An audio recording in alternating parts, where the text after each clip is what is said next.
Hi! Welcome to Virtual CB1A. This is Miss Rena and this is week 3, lecture 1 of Mathematics, Science, and Technology.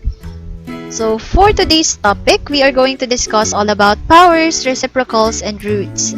For the learning objectives, at the end of this lesson, you are expected to understand rules involving powers, reciprocals, and roots, and solve problems involving powers, reciprocals, and roots. Let's start with the definition of powers. Powers are also known as exponents. This involves multiplying a certain number base by itself repeatedly according to its power or exponent. So for example, we have the representation here b raised to a. So b raised to a is equal to b times b times b times b. You have to multiply b by itself for a certain number of times. That is a times. So b is the base and a is the exponent. Let's look at this example. If you have 2 raised to 4, that means that you have to multiply 2 by itself 4 times. So let's count the number of times we multiply, or we have to multiply 2. 1, 2, 3, 4. So we have to multiply 2 by itself 4 times.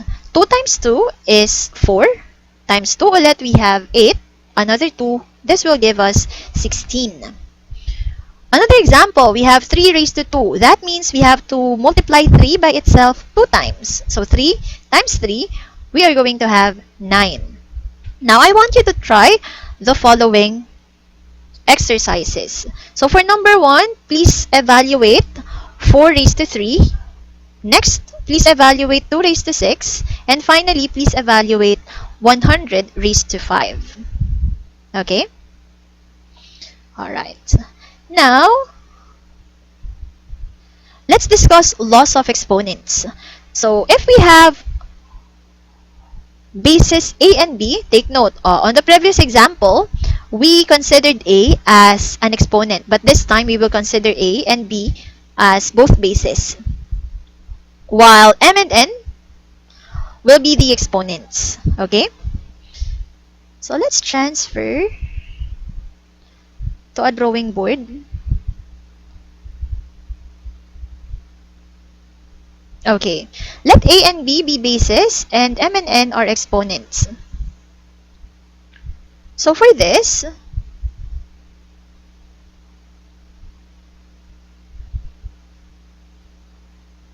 if you have a 0 exponent, okay.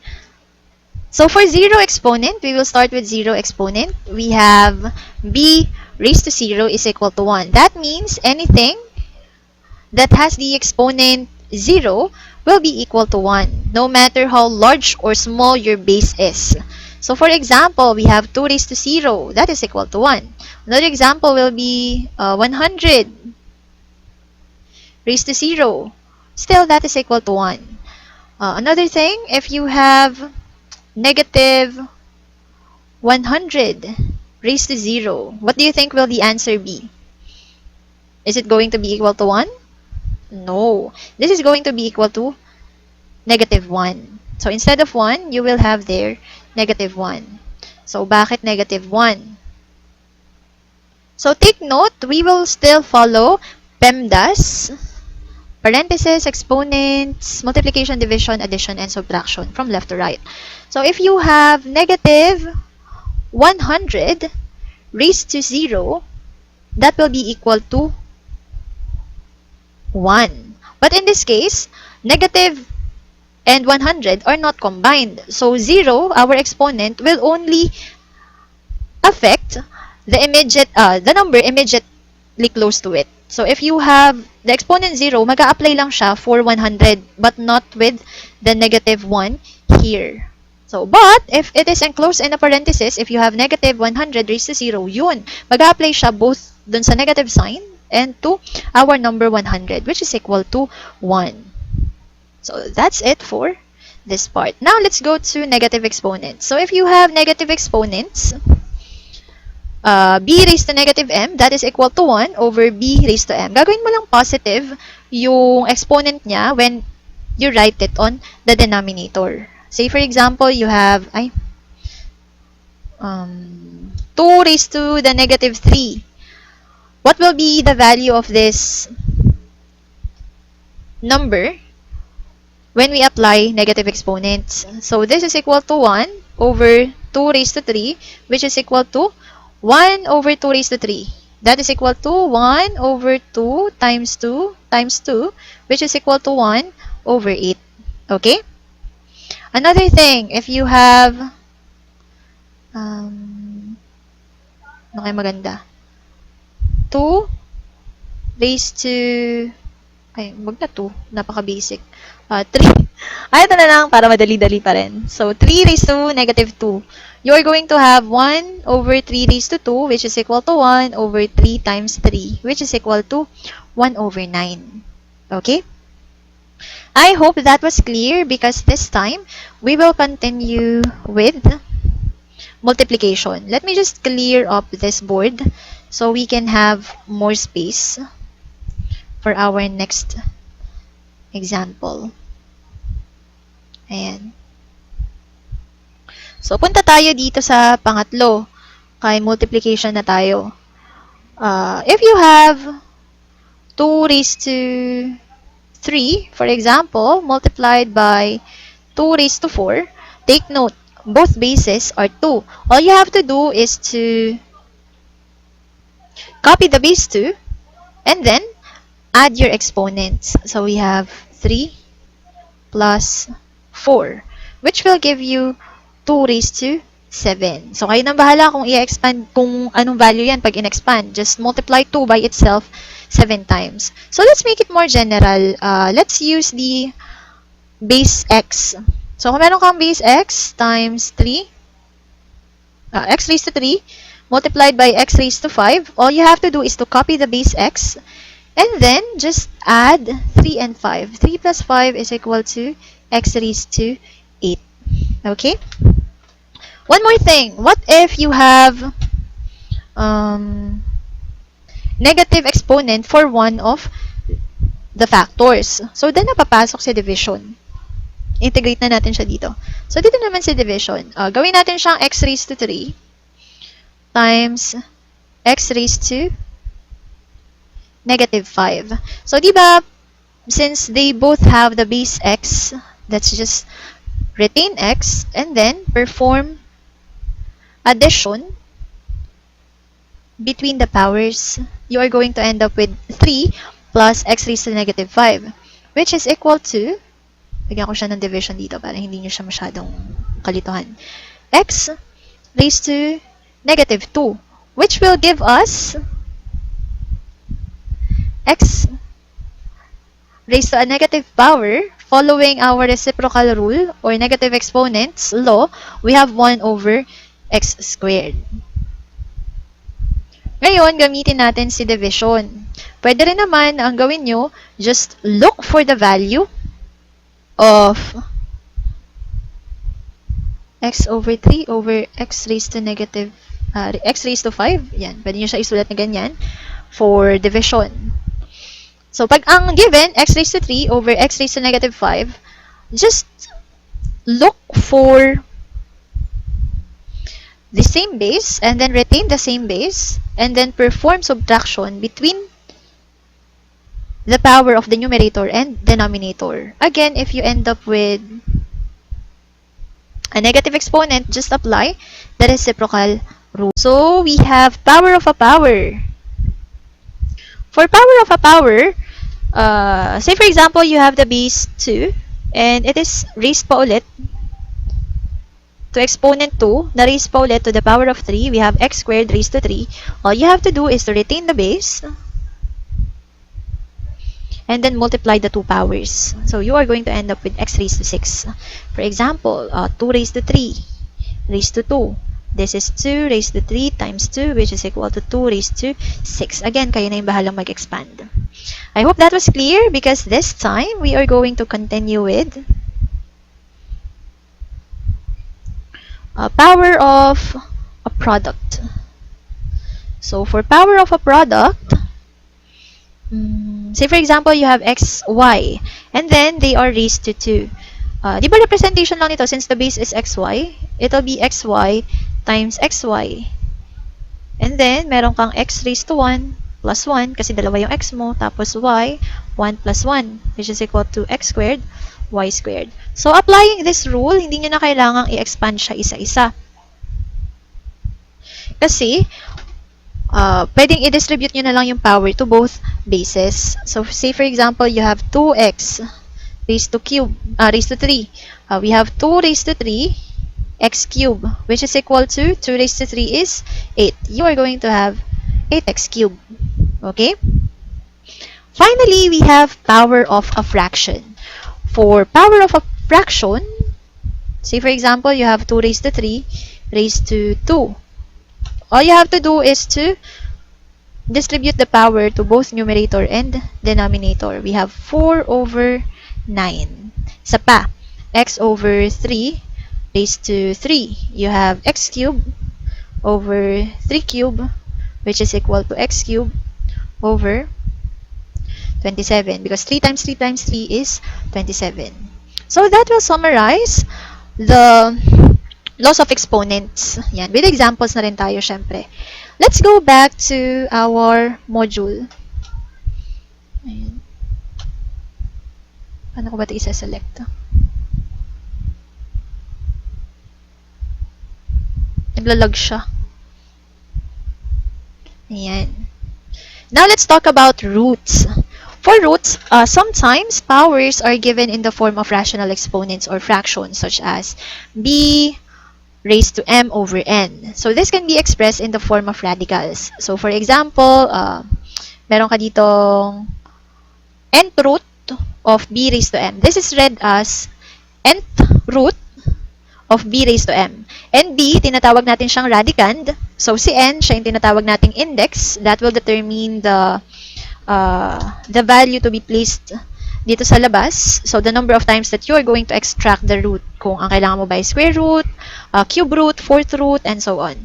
For m naman, this is the power of the radicand or simply the exponent of your radicand. Your radicand will be the base and m will be the exponent or power. Now, let's try this one. We have 4 raised to 3 over 2 can be written as the square root of 4 raised to 3 or pwede rin naman na hindi mo na isulat yung index. Pwede siyang maging square root of 4 raised to 3 without writing 2 as your index. Remember, when you are extracting the square root, writing 2 is optional. Pwedeng hindi nyo na isulat yung index kung 2 ang index. Pero kapag pagka mataas sa 2, for example, 3, 4, 5, dapat lagi nang nandyan yung index nyo.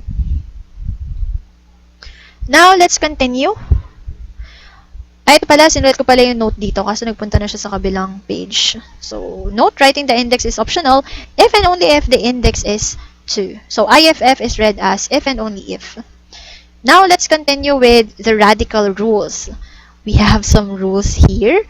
Root of a product, root of a quotient, root with equal index and power, and rationalizing the denominator. Radicals in simplest form.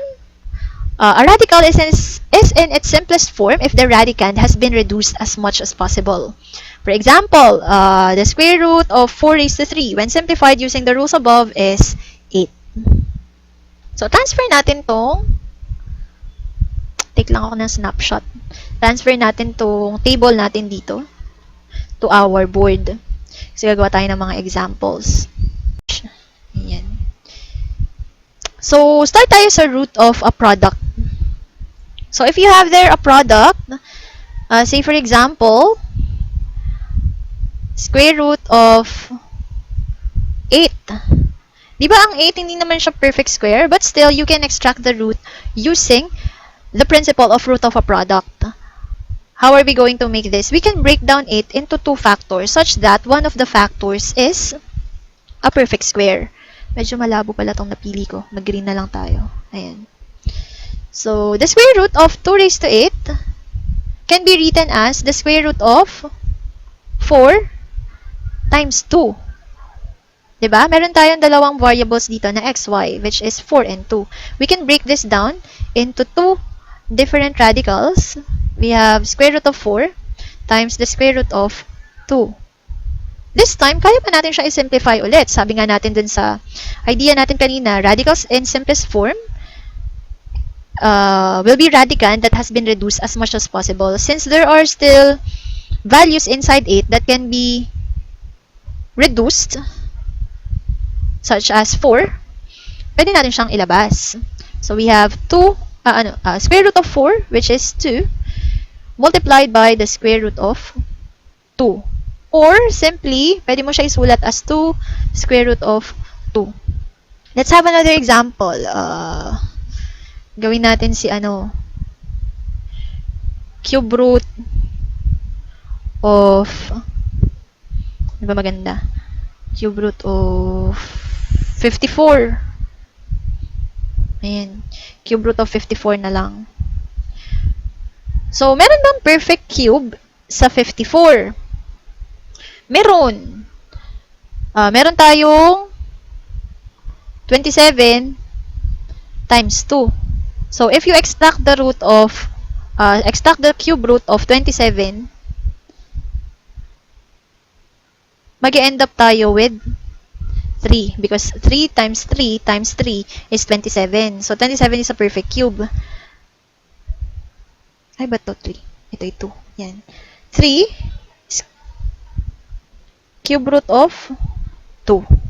So, ito yung final answer natin. Sulat ko lang siya ng maayos kasi magulo yung sulat ko.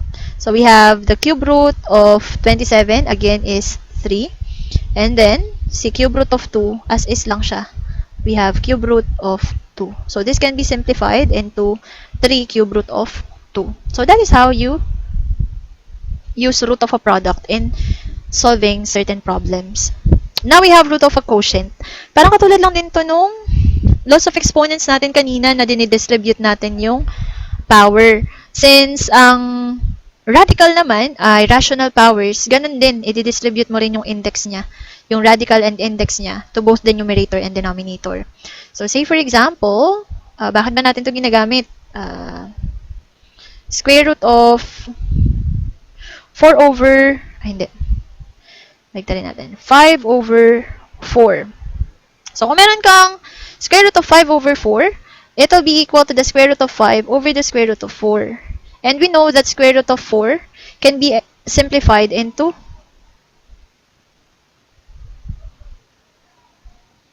2. So, pwede mo siya isulat as square root of 5 over 2. And this is the simplest form of our original radical square root of 5 over 4. Another one, square root of, apply natin parehas, 50 over 4. Ayan, para masaya. So, dito, 50 over 4, pwede siyang isulat as square root of 50, tapos square root of 4, di ba? Pero sa square root of 50, pwede mo pa siyang applyan ng root of a product. So, pwede nyo i-combine yung iba't ibang radical rules in solving a certain problem. Si 50, meron pa siyang perfect square sa loob na 25. So, pwede mo siyang basagin into 2, 25 over 2. And of course, for the denominator, pwedeng isulat mo na lang siya as 2 because the square root of 4 is 2. Now, we have here 5. Square root of 25 times the square root of 2 over 2, which when simplified will give you 5 square root of 2 over 2. Okay? Alright, I hope that was clear because this time, dun na tayo sa root with equal index and power. Siguro naman may intindihan nyo pa rin ako kahit hindi ako magpalit ng board. Gawin na lang natin siyang mas visible yung kulay. Gawin natin siyang pink. Ayan. Dito ko siya ilalagay sa tabi. Ayan. Basta dito yung root with equal index and power. Dali lang to. Halimbawa, square root of 3 raised to 2. Diba, kapag ka-in-raise mo yung 3 sa 2, magkakaroon ka ng square root of 9. Ang square root of 9, ang 9 ay perfect square, babalik ka lang din sa 3. So, kapag ka nakita mo that your index and your power is the same, just eliminate the radical and retain the radicand. Tanggal na yung mga radical dyan. Tanggal ng index, tanggal ng power. Ang matitira na lang, si radicand. Ano pa ba? 4 raised to 3. Ayan. Parehas yung index, parehas yung power. So, matitira na lang sa'yo 4. Ganun lang siya. Okay? And we will use this idea when rationalizing the denominator. Ano ba yung sinasabi natin? pag sinabing kailangan i-rationalize ang denominator. So, rationalizing the denominator means that you have to remove the radicals. Ay, wala pala dito. You have to remove the radicals in the denominator. So, you can place radicals in the numerator but not in the denominator. If you will compute quotients involving radicals on your scientific calculators, mapapansin nyo doon that you will always end up with values that has no radicals in the denominator. Lagi siyang rationalized kasi yun yung convention natin sa mathematics. Hindi tayo naglalagay ng radicals sa denominator. As much as possible, ina-eliminate natin sila. How do we get rid of them? So, you use rationalizing the denominator idea. So, sa rationalizing the denominator, sabi ko nga, related siya with roots with equal index and power. You have to find a way for your square root in the denominator to be eliminated by multiplying it by a factor of 1 na same nang nasa denominator mo. Pasimplihin natin siya using an example. 2 over square root of 3. Square root of 3 still has a radical in it. So, to eliminate negative 3 without violating the original value, hindi mo siya mababataas, hindi mo siya mabababa. Siyempre, i-multiply lang natin siya by 1. Kasi ganun naman, di ba? Say for example, meron ka isang value, 2. I-multiply mo yan sa 1. 2 pa rin siya, di ba? 2. 2. I-multiply mo siya sa 3 over 3. 2 pa rin yan. Bakit? 2 times 3. 6. Divided by, di ba meron tayong idea sa fraction na meron tong denominator lagi? 1 times 3. 3. Babalik lang siya sa 2. So, ang target lang natin matanggal si denominator. Since meron siya ditong index na 2, when we simplify this, magkakaroon siya ng 2 over, ayan, square root of 3, tapos meron ka ditong square root of 3 times the square root of 3, which can be further simplified as 2 times the square root of 3 over, so isang radical na lang, square root siya, tapos meron kang 3 times 3, which will give you 2 times the square root of 3 over the square root of 9. Babalik lang siya sa 3. So, yun yung idea. So, without going through this complicated outline of solution, pwedeng ang gawin mo na lang, sundin mo to. So, we have 2 over the square root of 3. I-multiply mo lang daw siya sa square root of 3 over square root of 3. Tapos, just proceed with multiplication of fractions. 2 over square root of 3 divided by 3. Ito na yung final answer. Diba? Mas maunti yung solution niya.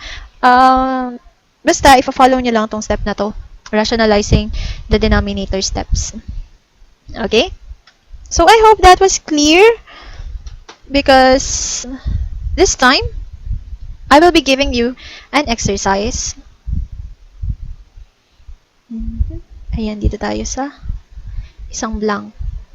So, this is your exercise for today. Medyo marami-rami to. You have to write your or submit your answer in PDF or document format. Ano lang tayo, .pdf or .docx. So, all you have to do is to simplify the following. Yung nandito nga pala sa module na to, ipopost ko din siya mamaya as an item for your recitation. Ito. Ayan. This is going to be your activity for the recitation.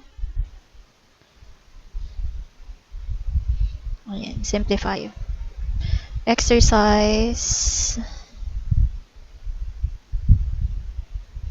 Ayan. Ito yung para sa recitation. Check it out on the Google Classwork. Ngayon, dun tayo sa quiz. Yun. Saya. Simplify pa rin. Pero, gagamitin nyo na yung idea ng laws of exponents at saka rules in radicals. Number 1. Simplify x raised to 15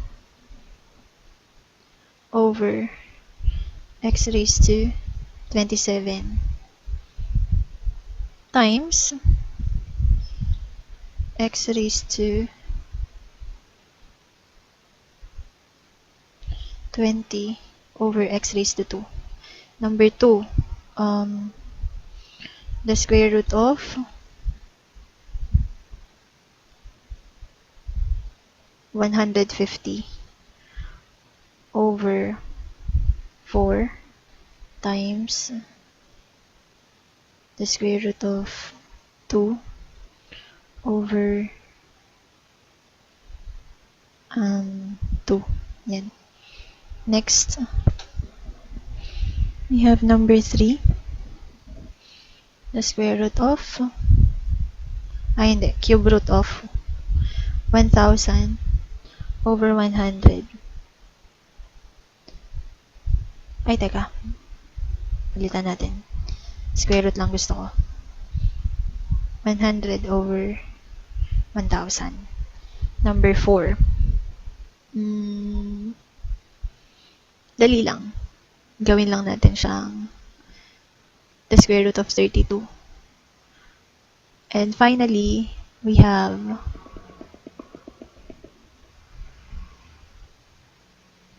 ano ba maganda? 15. The square root of 15 times the square root of 10 over square root of 2 square root of 2. Yan, simplify nyo lang yan lahat. So, this is for, ilan ba to? 15 points, 5 points each for every correct answer. And I will give you 1 point for every wrong answer, given na nag-effort kayo. And of course, for blank answer, it is 0. I will also follow this point system for the quiz. So this is for a total of 25 points. And then 5, 1, 0 ulit tayo. For correct, incorrect, no answer. Okay? I hope that was clear. Thank you for staying with me for the duration of, oh my God, 39 minutes. Thank you and see you next time. Bye!